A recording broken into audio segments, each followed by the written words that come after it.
Assalamualaikum warahmatullahi wabarakatuh. Nama saya Muhammad Fajar Afif dari kelas PAI 3B absen 48 NIM 12201193213. Di sini saya akan menjelaskan rencana pelaksanaan pembelajaran kelas 11 semester genap mata pelajaran Akidah Akhlak.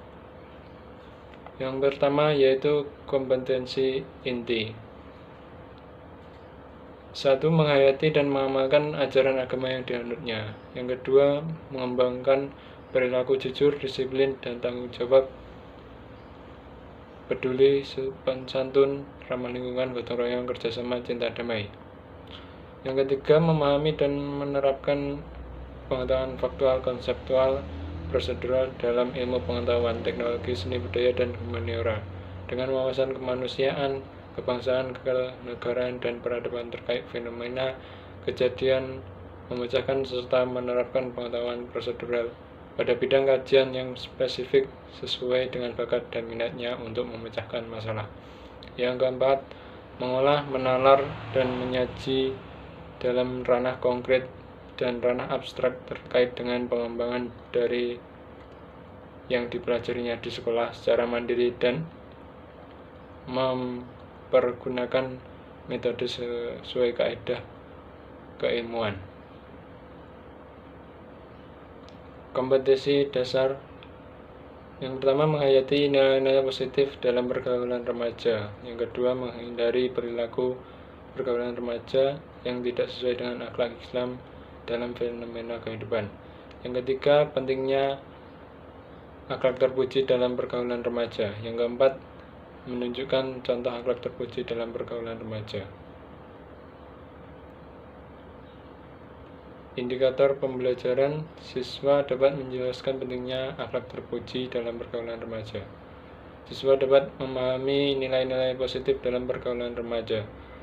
Yang ketiga, siswa dapat menghindari pergaulan remaja yang tidak sesuai dengan akhlak Islam. Yang keempat, siswa dapat menyebutkan macam-macam perilaku yang berhubungan dengan pergaulan remaja.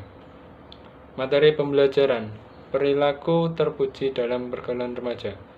Pengertian akhlak terpuji. Secara makna bahasa, akhlak berasal dari kata khuluqun yang artinya adalah perangai atau tingkah laku atau tabiat.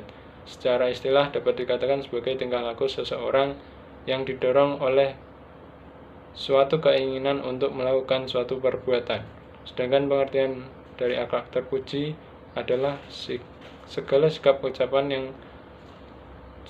sikap ucapan dan perbuatan baik manusia yang sesuai ajaran Islam.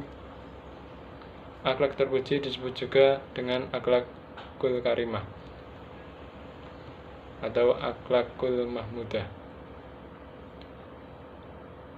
2. Pentingnya akhlak terpuji dalam pergaulan remaja. Remaja merupakan masa-masa transisi untuk menumbuhkan kematangan jasmani dan rohani. Penting rasanya bagi remaja untuk membentengi diri dengan akhlak terpuji agar tidak terkena imbas negatif dari rasa penasaran dan keingintahuan yang tinggi dengan hal-hal baru mereka.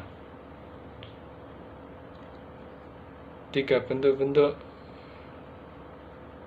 akhlak terpuji dalam pergaulan manusia. Bentuk-bentuk akhlak terpuji dalam pergaulan remaja. Yang pertama, menutup aurat. Islam mewajibkan laki-laki dan perempuan menutup aurat demi menjaga kehormatan diri dan kebersihan hati. Yang kedua, yang B, menjauhi perbuatan zina. Dalam rangka menjaga kesucian pergaulan remaja agar terhindar dari perbuatan zina, Islam telah membuat batasan-batasan sebagai berikut. Yang pertama, laki-laki tidak boleh berduaan dengan perempuan yang bukan mahramnya. Yang kedua, laki-laki dan perempuan bukan mahram dilarang bersentuhan secara fisik dengan sengaja. Yang C, amanah dan menepati janji. Amanah adalah orang yang dipercaya perkataan dan perbuatannya. Adapun menepati janji adalah berbuat sesuatu sesuai yang telah dijanjikan dan diucapkan.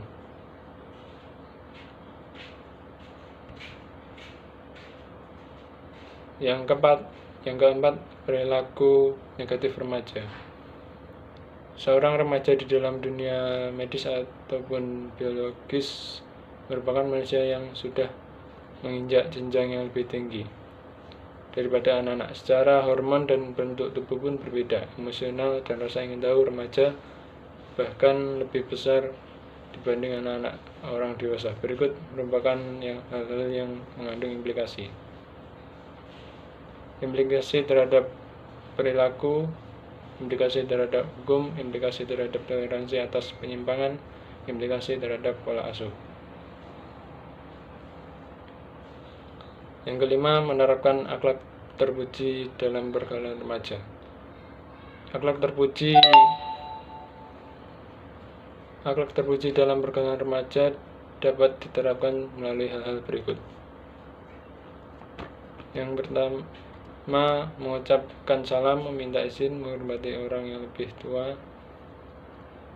bersikap sopan santun dan tidak sombong, berbicara dengan perkataan yang sopan, tidak boleh saling menghina, tidak boleh saling membenci dan iri hati, mengisi waktu luang dengan kegiatan yang bermanfaat, mengajak untuk berbuat kebaikan. Sekian presentasi dari saya, ada kurang lebihnya mohon maaf. Wassalamualaikum warahmatullahi wabarakatuh.